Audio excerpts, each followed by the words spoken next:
Commençons au verset 6.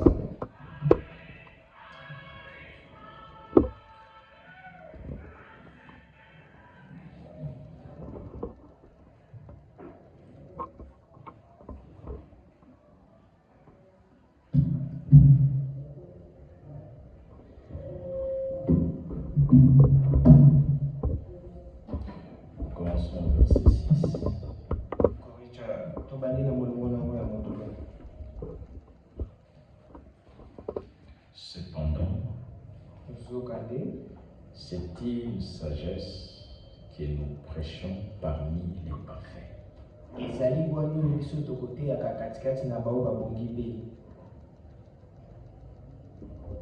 La sagesse qui est prêchée ici, elle est prêchée parmi les hommes qui sont déjà devenus parfaits. Est-ce que nous croyons la parole telle qu'elle est écrite? Donc il y a déjà sur terre maintenant des parfaits, des hommes parfaits. C'est ce que nous disons là. Nous, c'est une sagesse que nous prêchons parmi les parfaits. Amen. Et cette sagesse qui est prêchée parmi les parfaits ne peut être comprise que par ceux-là qui sont parfaits. Les autres ne peuvent pas la comprendre. Les autres ne comprendront rien. Il faut dire de quoi ces gens parlent. Il n'y a que parmi les parfaits que le langage est compris. Nous prêchons un évangile qui est mystérieux. Nous prêchons des choses qui sont cachées. C'est une sagesse que nous prêchons parmi les parfaits. Vous savez, un enfant quand il naît, même s'il n'est pas encore devenu adulte, pendant qu'il est même encore un bébé, mais c'est un être humain parfait. C'est un être humain parfait. Un être humain complet. Alléluia. Amen. Nous sommes déjà nés de nouveau. Nous sommes déjà devenus des enfants de Dieu. Nous avons déjà en nous la nature de Dieu. Nous sommes déjà des êtres parfaits. Nous ne sommes pas encore arrivés à maturité. Mais nous sommes des créatures parfaites. Déjà créées par l'expérience de la nouvelle naissance. Et cette sagesse mystérieuse est prêchée parmi ceux-là.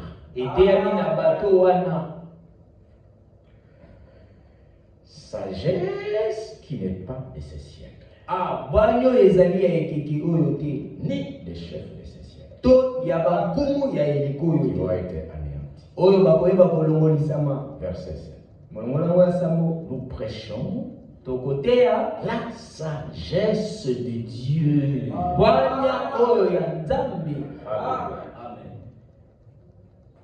Et cette sagesse de Dieu, elle est mystérieuse.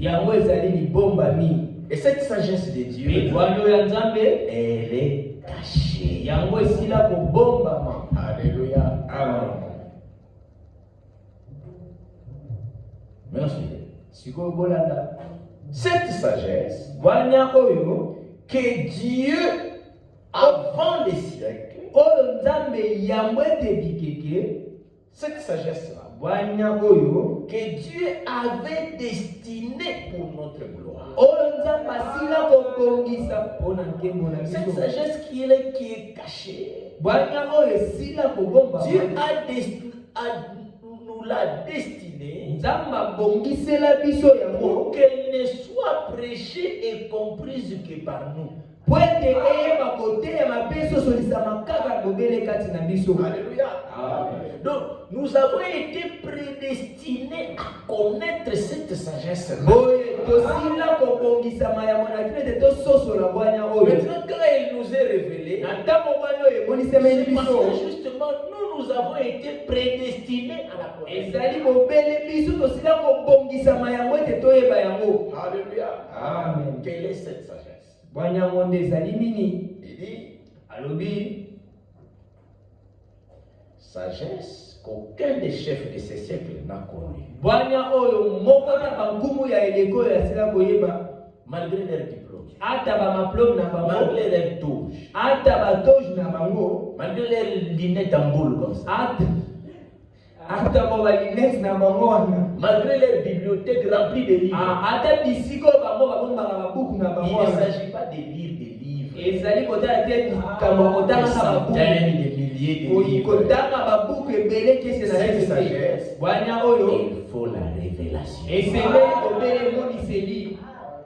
Et cette révélation, Dieu seul la donne. C'est une sagesse qu'aucun des chefs de ce siècle n'a connue. Écoutez maintenant, de quoi s'agit-il dans cette sagesse? Car s'il est connu, cette sagesse cachée, vous êtes en train de suivre. Si les sages de ce monde avaient connu cette sagesse, quand un homme reçoit la révélation de cette sagesse, s'il est connu, il n'aurait pas crucifié le Seigneur de gloire. Alléluia.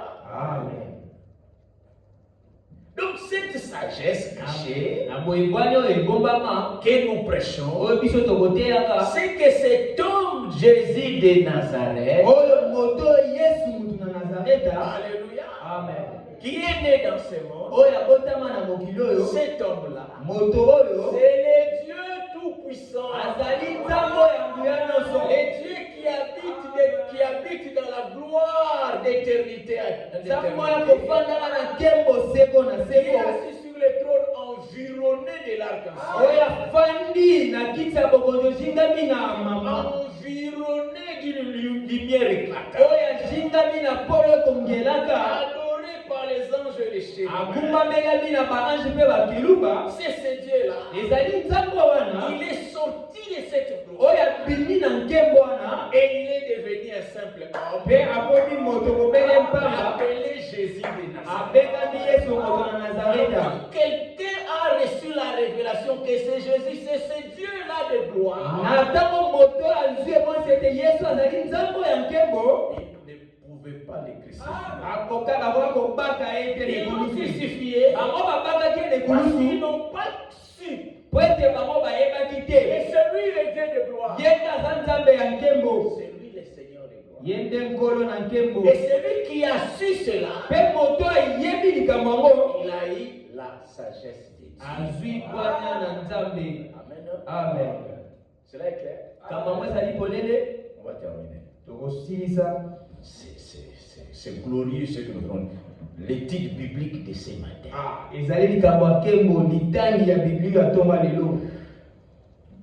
Nous arrivons maintenant au verset verset 9.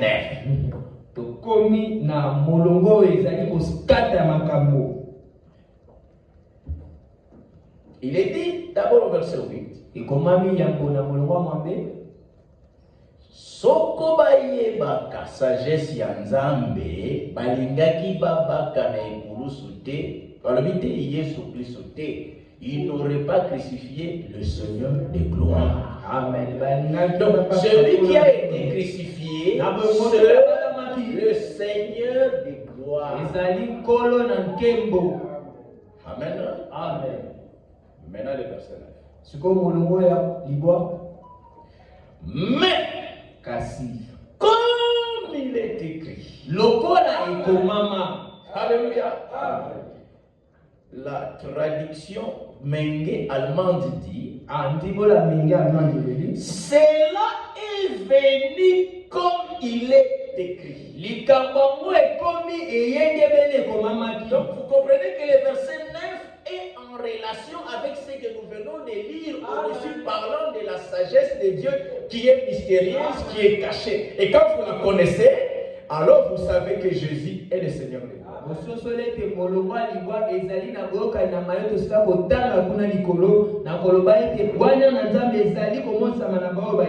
Comme il est écrit.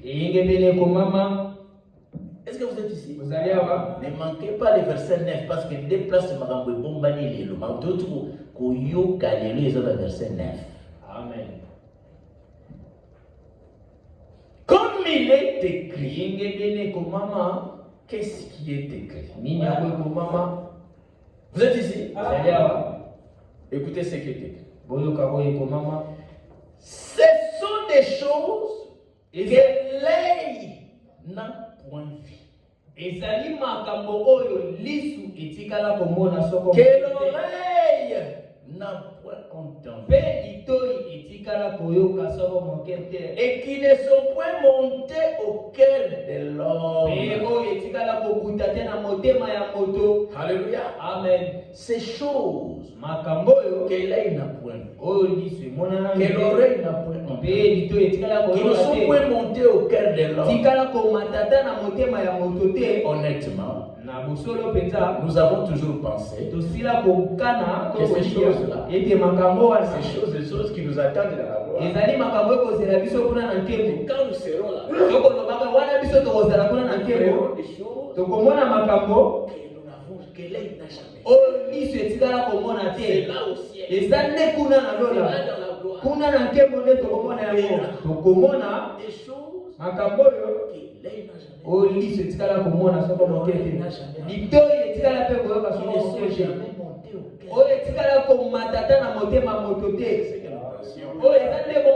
C'est ce que nous croyons. Et le Saint-Esprit ce matin dit, ce n'est pas des choses qui viendront. Ce n'est pas des choses que nous verrons au paradis ou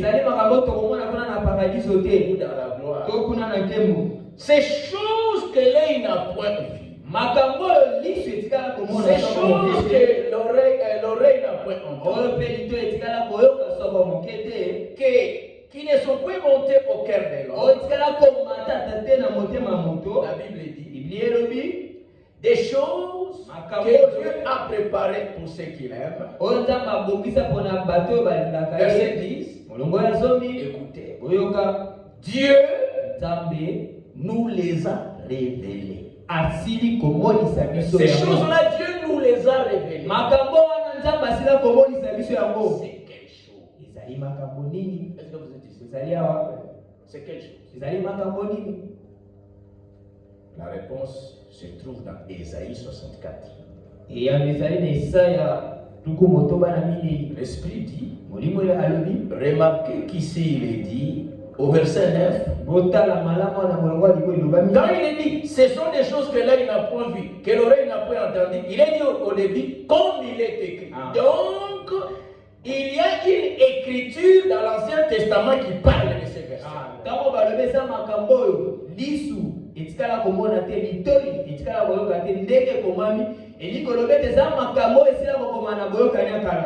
vous entendez l'écriture dit comme il est écrit dans le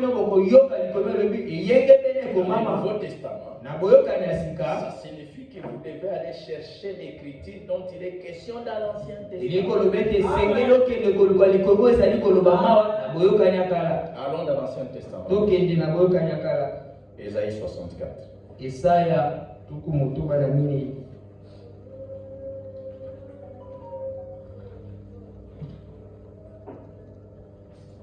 Ésaïe 64.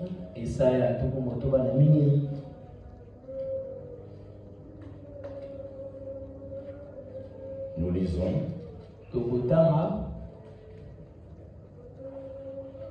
Pour gagner le temps, nous lisons directement au verset. Commençons au verset Lorsque tu fis des prodiges. Non, tant tu fis. Lorsque tu fis des prodiges, on parle de Dieu. Lorsque tu fis des prodiges, et nous n'attendions pas, tu descendis, et les montagnes s'ébranlèrent devant toi. Maintenant, écoutez les versets que nous avons lus là-bas dans 1 Corinthiens 2. Quel œil n'a point vu, quelle oreille n'a point entendu. Jamais on n'a appris, ni entendu, et jamais l'œil n'a vu.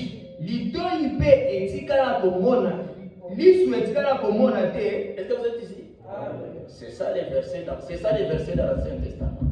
C'est que l'œil n'a point vu, que l'oreille n'a point entendu. C'est ça. Maintenant,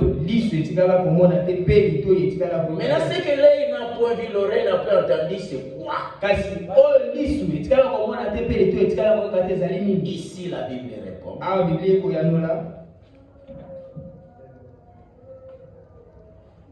Et jamais on a appris ni entendu dire. Et jamais l'œil n'a vu. Suivez très bien. Qu'est-ce que l'œil n'a jamais vu? N'a vu qu'un autre Dieu que toi. Alléluia. Alléluia. Amen. Ces paroles qui disent que l'œil n'a point vu, que l'oreille n'a point entendu, c'est la porte à Dieu lui-même. C'est la porte à la divinité de Dieu. L'œil n'a point vu un autre Dieu que toi. Dehors de toi, il y a quoi? C'est la révélation. Et Dieu a préparé uniquement pour nous ces ennemis. Quand vous recevez cette révélation, alors vous voyez pas de personnes en Dieu, pas trois personnes. Vous voyez qu'en dehors de lui, il n'y a pas quelqu'un d'autre. Il n'y a pas un autre Dieu en dehors de lui.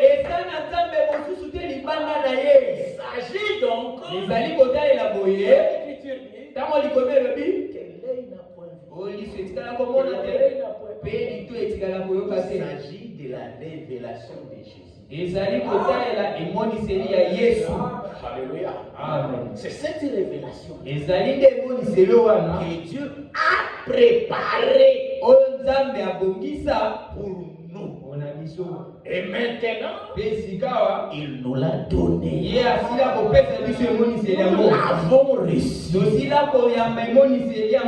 Alléluia. Amen. Écoutez ce que l'Esprit vient de dire. C'est ça qui nous distingue de tous les autres. De toutes les croyances. De toutes les religions. De toutes les dénominations. Vous savez l'écuménisme qui vient. La persécution qui vient. La persécution aura lieu sur base de quoi? Tous ceux qui ne croiront pas dans les dieux trinitaires, c'est eux qui seront persécutés. La doctrine de la Trinité, c'est ça la racine de toutes les dénominations que vous voyez. Ils sont divergentes dans d'autres aspects, mais en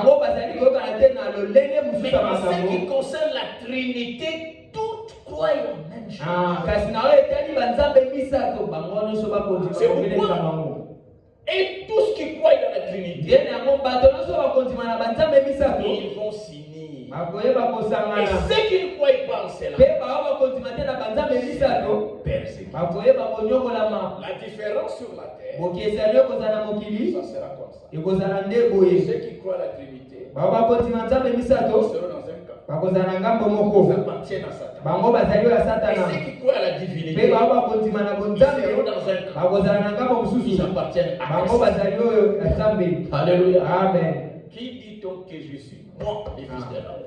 Nini yango bino bokoloba na ngai mwana na moto? Que le Seigneur vous bénisse. Tika ete nzambe apambola bino. Prions le Seigneur. Tobonela nkolo.